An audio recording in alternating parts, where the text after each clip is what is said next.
Why do bad things happen to good people? Why do bad things happen to us when we are praying for good things? Why do bad things happen and manifest instead?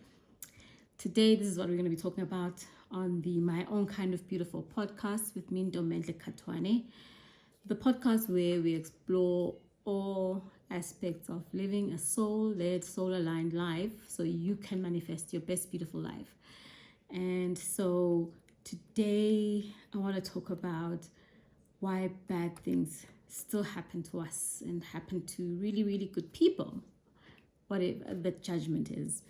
Well,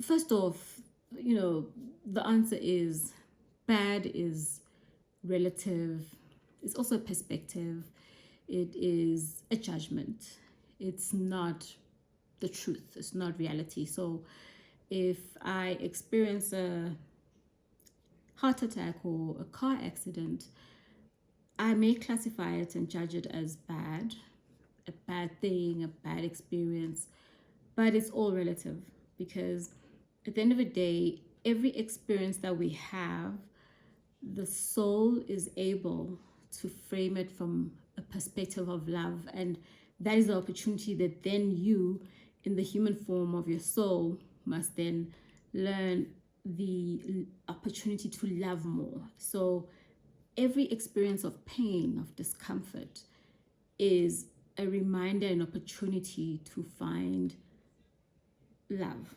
It's a call to love. Grief, the loss of a loved one, is a call to love.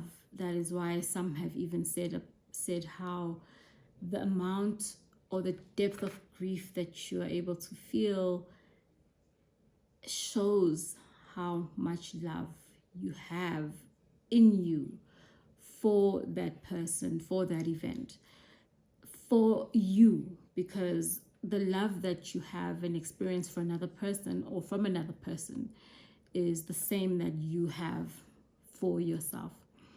And so why do bad things happen? There are many ways to explain this. And there's the main one, the simplest way to explain it is that there are no bad things that happen. They are just occurrences, events that we then categorize as bad because they give us that discomfort, that feeling, that pain. But all experiences are there for us to remember the love that we are, the love that we come from, and to revert to it. Because every time you experience an occurrence, and you have the choice to either categorize it as good or as bad, and either way you choose to learn love in whichever way you want. And the more we categorize things as bad, then we are actually channeling ourselves to learn love in a more challenging way, as opposed to if we choose to experience things and categorize them as good, then we will experience love in a more positive and more love affirming way. So it's the choice between seeing an experience as a glass half empty, glass half full. So if you choose to see something as half full instead of half empty, you are more likely to have a better experience of love for yourself and just fill up your life as a love-filled person who then attracts loving situations and circumstances. So for as long as you are alive, you will experience challenges because that's the nature of the agreement we make with our souls when we come here. As long as you're alive, there's no person who will not experience a challenge one way or the other. And the challenges are not the same for people, which is why, my siblings, like my sister and I, we grew up in the same household. We experienced the same events, but they affect us differently because she and her soul have a particular mission in her lifetime than my soul and I. We have different lessons that we have to learn, or we are here to expand upon in terms of love. And so one of us might be someone who really needs to learn love through dealing with shame. Another might be needing to learn love through dealing with guilt. Another through anger. Another through forgiveness. And so until you learn those lessons, you will keep on experiencing different iterations of events that will lead you to either choose to feel and live in shame, or to learn to live love, where you understand that there is no point in feeling shameful and holding on to shame. It is better to choose a more loving, compassionate way to view yourself or to view a circumstance. And so one of the most difficult ones that I came across was my teacher saying to me, when a woman is violated and raped, is there any good to see in that? What should a woman who's being violated do and feel? And Prophet Asti, my teacher, said to me that the lesson and the challenge there would be for the woman to see and be compassionate to the man, seeing how much they are crying for love. When the man violates a woman, when the man rapes a woman, he is crying for love. And so imagine how much you, as the woman who's being violated, have to go through in order for you to feel empathy and compassion for this person who has violated you, and to, instead of being angry and feeling violated and feeling shame and feeling guilt and beating yourself down, instead you feel love and you offer love to this person who has violated you, and compassion, because they have less love. They feel so unloved. They feel so disconnected to God, the God energy. They feel so disconnected from love. And that is why they become so aggressive and go and try and grab it from in whichever way. They are hungry for your love energy. And it's hard to do, but that is part of what you have chosen to co-create with your soul, the experience for you to really learn in the most violating way how to love another. And by the way, when you offer love to a person, to a situation that has really hurt you, you actually offer love to yourself and you heal yourself, because every feeling that you feel, and this is another very important lesson I learned from Prophet Asti, was every feeling that you feel directed at another person, you're actually directing it at yourself. Because, and I think a lot of us would have heard this through all the different types of teachers that there are out there, about how the subconscious mind works. It doesn't differentiate on whether something is real or isn't real. It doesn't differentiate on whatever you see and feel in your mind, in your body, it sees it as something that's happening. It's real. It's happening to itself. So if you feel hate to another person or towards another person, you are feeling hate towards you. It's your body that experiences that hate too. And so any negative emotion you can think about. So, he was even talking about when a person is being racist, offer them compassion, that they are in need of love, because that person is actually directing whatever negative energy and emotion they feel towards a certain race, or if they're sexist towards a certain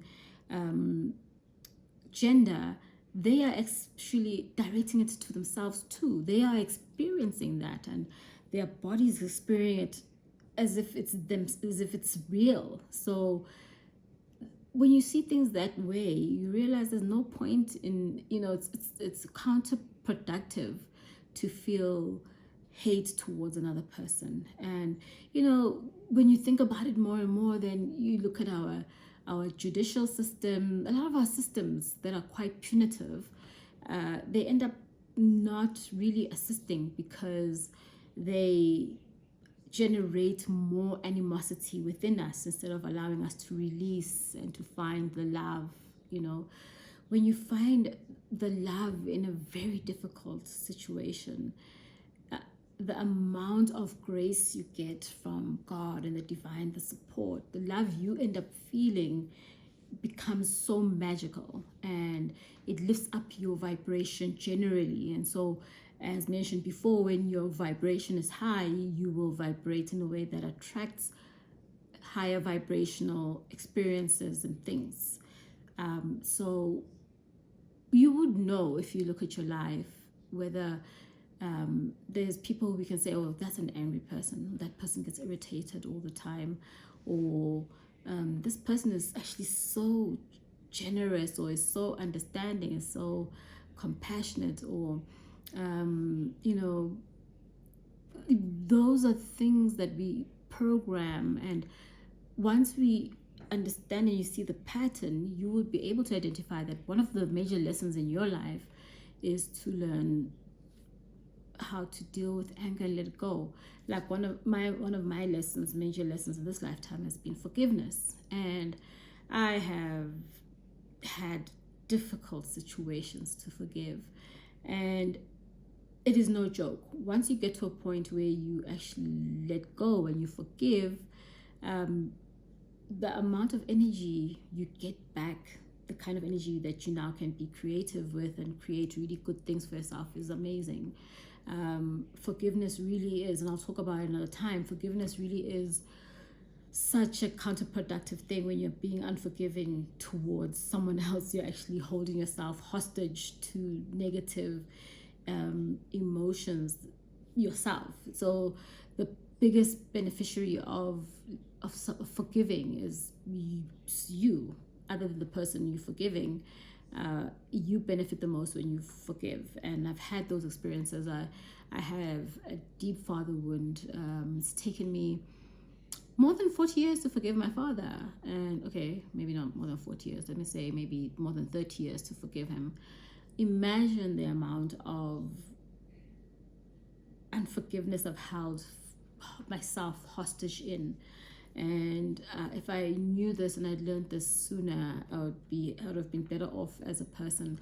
So each of us have different lessons to learn, and in different degrees, and that's based on what we agreed with our soul and what we are coming to experience and learn in love.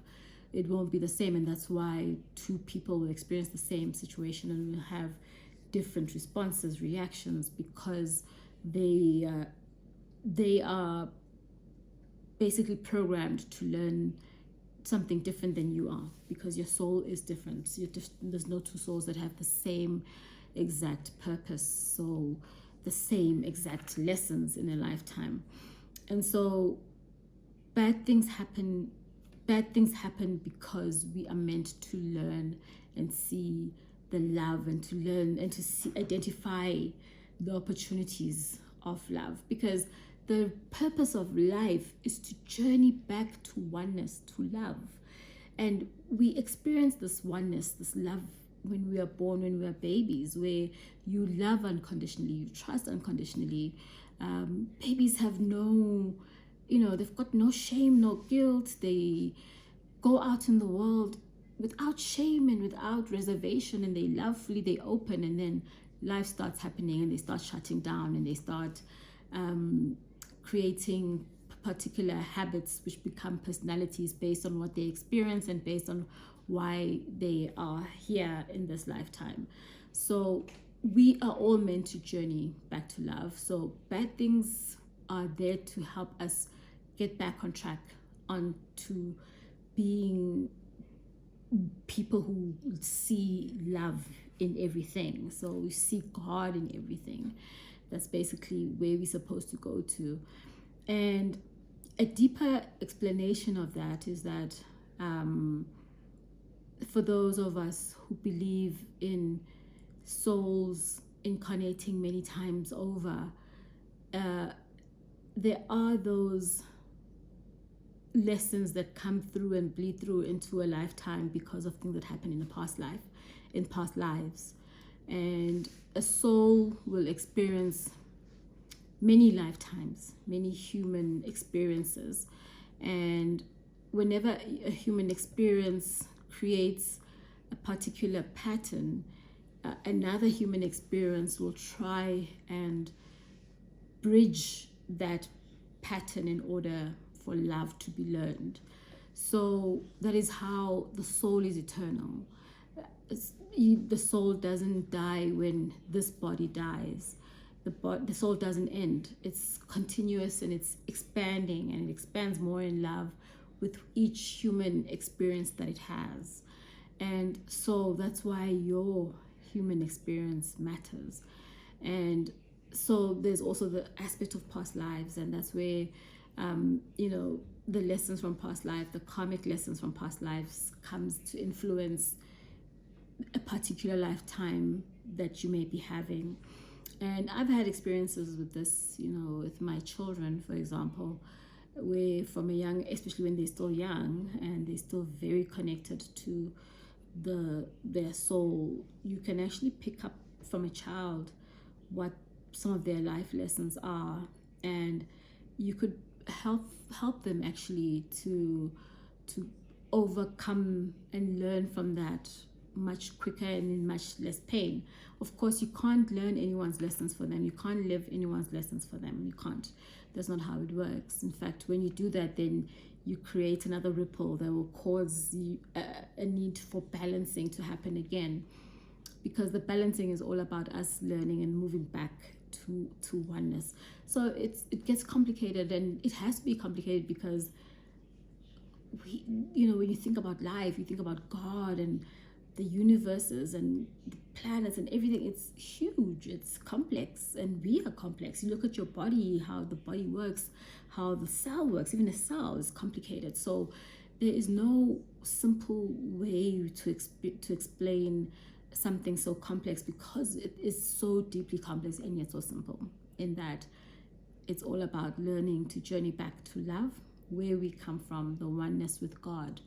And so all of these experiences that we have, from feeling the lack of self-worth, shame, guilt, despondency, depression, anything that lacks love and light, these are all experiences that help us experience the immensity of love, the immense potential of love. And so the next time something challenging happens in your life, ask yourself, what am I supposed to learn in love here? Am I supposed to learn to forgive, compassion? Am I meant to find more joy in my life? Am I meant to put myself first because I matter and I am a sovereign being who has the right to make my own choices and to exist fully as a soul and express myself fully as a soul? There's so many, there's a myriad of lessons that we can experience and grow in love. And that's why the life experiences is also eternal. So yeah, we need to move away from seeing life as something tragic and challenging and hard, and to start seeing the beauty and see how God is expressing himself through us to learn love. Like at every moment, in every choice that you make, God and your soul are learning, wow, love can be this way, love can be this way. And so every choice you make, every breath you take, is you contributing to the vast library and experiential library of love that is existence. Anyway, I hope I tried to simplify and make it more easier for you to experience the challenges in your life, and to really reflect on why things happen, and to find the patterns so that you are able to see what you are meant to learn and to let go of, and to be able to identify what your major lesson is. And thinking about it right now, there are a lot of people who will say that this is how I am. My personality is one that doesn't smile often, or my personality is one where I shout all the time. My personality is one where I'm guarded. No, that is a personality, but that's not how or who God made you to be. You are who you are, and the best way to try and even begin to connect to that is to try and go back to when you were a child, to who you were when you were a child, before you started experiencing what the state of not love, where maybe you were rejected or abandoned or shouted at as a child. You experienced fear as a child. Remember that, because there is no way that your personality is in such a way that isn't one that is loving. So I wish you well on the journey of reflection, and it's something really, really worthwhile, because it does free up a lot of energy for you to then be able to create the kind of beautiful life you yearn for. And if you don't choose to see love and to find love, your soul will call you, because it's always calling and trying to direct you. So rather choose it sooner than later. Choose and ask your soul, guide me, let me know what my lessons are, what am I meant to learn, and how am I, what ray of love am I meant to learn in this lifetime? And you will find the answers. Pray and ask for it. When you pray and you ask, your soul, God, the divine, always immediately moves to meet you at what you're asking for. I pray that you have a beautiful day, and till we meet next time, my name is Ntomehle Katwane. I am your host for this podcast, My Own Kind of Beautiful.